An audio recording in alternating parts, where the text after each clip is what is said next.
Hello guys, welcome to my channel. This is Minal Sharma and today's topic for our discussion is the transforming principle. We are going to look into the experiments performed by the scientist Griffith and also the conclusions made by him. So let's start. First we will discuss that what was the various discoveries relating the search for the genetic material. You know, the discovery of nuclein by Miescher and the proposition for the principles of inheritance that was given by Mendel, the both discoveries were taking place at almost the same time, but DNA acts as a genetic material took long time to be discovered and proven. It means the discovery of nuclein by Miescher and the proposition of principles of inheritance by Mendel दोनों ही एक साथ काम चल रहा था दोनों scientist का, but दोनों ही नहीं प्रूव कर पा रहे थे या फिर उनके टाइम पे ये चीज़ डिस्कवर नहीं हुई थी कि जो डीएनए है वो ही जेनेटिक मटेरियल की तरह काम कर रहा है. नाउ कई साइंटिस्ट ने डिस्कवरीज की और इस सर्च को एज अ जेनेटिक मटेरियल के सर्च को कहाँ तक वो पहुँचे, क्रोमोसोम्स तक पहुँचे. वो अपने डिस्कवरीज थे यहाँ तक उन्होंने कंक्लूड किया कि somewhat genetic material is chromosomes that are located in the nucleus of most of the cells. But the question of what molecule was actually the genetic material had not been answered at that time. Now, the transforming principle, which is basically our topic for discussion today. In 1928, this scientist Friedrich Griffith, in a series of experiments with Streptococcus pneumoniae, जो Streptococcus pneumoniae है that is a bacterium and ये pneumonia cause करता है, pneumonia का infection cause करता है. तो जो ग्रिफिथ साइंटिस्ट थे इन्होंने Streptococcus pneumoniae का ही यूज़ किया और इन्होंने क्या देखा कि इस टाइप की इनकी इस बैक्टीरिया के अंदर बहुत ही ज़्यादा मिरेक्युलस ट्रांसफॉर्मेशन देखने को मिलती है. ड्यूरिंग द कोर्स ऑफ इस एक्सपेरिमेंट बैक्टीरिया अपनी फिजिकल फॉर्म को चेंज कर लेता है. कुछ अब इसकी फिजिकल फॉर्म कैसे चेंज होती है इससे पहले हमें पता होना चाहिए कि इसकी डिफरेंट फिजिकल फॉर्म्स होती कौन सी है. सो बेसिकली जो ये बैक्टीरियम है स्ट्रेप्टोकोकस, ये दो टाइप की कॉलोनीज बनाता है अगर हम इसे प्लेट पे न्यूट्रिएंट अगार प्लेट पे यानी कि आर्टिफिशियली इसे ग्रो करते हैं.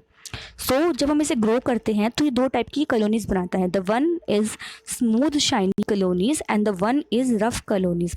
अब इन्हें स्मूथ और रफ कैसे कह रहे हैं? स्मूथ आर दोज कॉलोनीज जिनके ऊपर एक म्यूकस की पॉलीसेकेराइड कोटिंग प्रेजेंट होती है.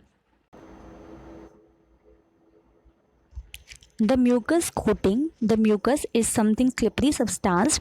तो क्या होता है कि कुछ कॉलोनीज के ऊपर तो दैट म्यूकस वॉज डिपॉजिटेड जिसकी वजह से एक स्मूथ और शाइनी सा लुक आता है जिसको हम स्मूथ कॉलोनीज यानी कैपिटल एस से मैंने यहाँ रिप्रेजेंट किया है.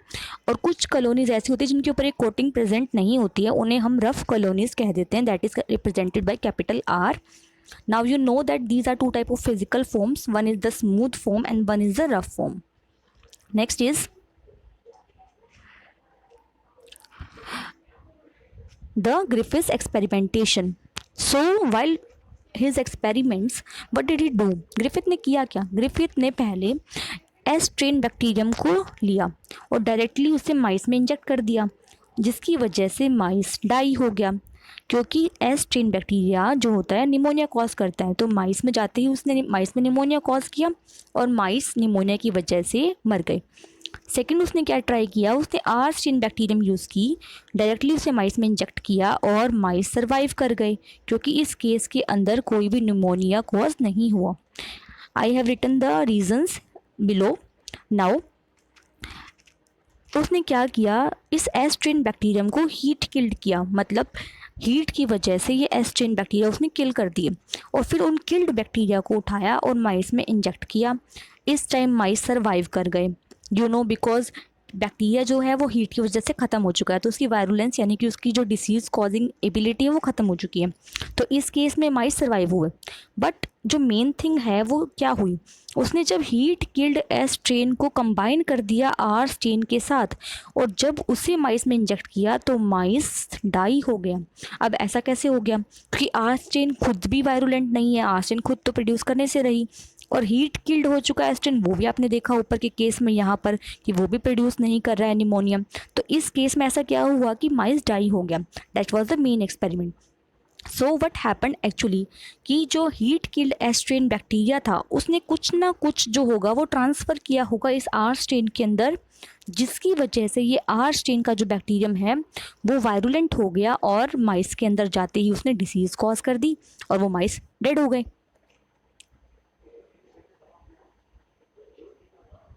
Now what were the conclusions? He concluded कि जो आर स्ट्रेन बैक्टीरिया था उसने समहाउ वो ट्रांसफॉर्म हो गया है, किसकी वजह से? इन हीट किल्ड एस्ट्रेन बैक्टीरिया की वजह से। तभी तो उसने इसको ट्रांसफॉर्मिंग प्रिंसिपल कहा। कुछ ट्रांसफॉर्मिंग प्रिंसिपल जो है वो ट्रांसफ़र हो गया है इस हीट किल्ड एस्ट्रेन बैक्टीरिया से into the are strain bacteria, जिसकी वजह से ये आर स्ट्रेन भी एबल हो गया इस कोटिंग को बनाने के लिए अपने ऊपर, और वो भी वायरुलेंट हो गया है।